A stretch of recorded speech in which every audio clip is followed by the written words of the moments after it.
So yang pertama pada huruf qaf pada kalimah uqasimu dekat situ qaf, bila sukun qaf ni dia ada sifat qalqalah, kena melantun.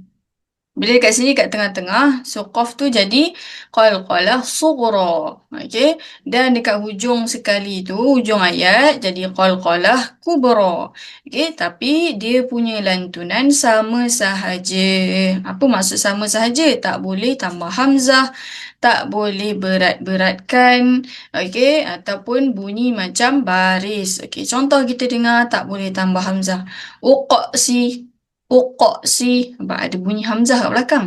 Ataupun kita beratkan, contoh dekat ujung, bisyafaq, syafaq, lambat keluar. Ataupun bunyi macam berbaris.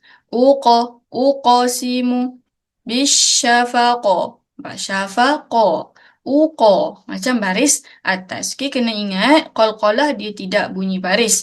Okay, kalau kita nak comparekan dengan bahasa Melayu, huruf qalqalah ni, bukan huruf qalqalah, lantunan tu bunyi macam ke arah huruf I. Okay, tapi dia sebab huruf tebal kan, dia tak adalah bunyi I yang betul tu, dia bunyi I yang tebal lah.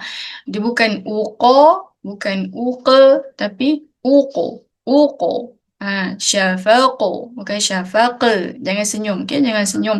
Nanti qaf tu jadi nipis. Uqa, uqo, uqasi, syafaqu. Bukan syafaqu. Okay?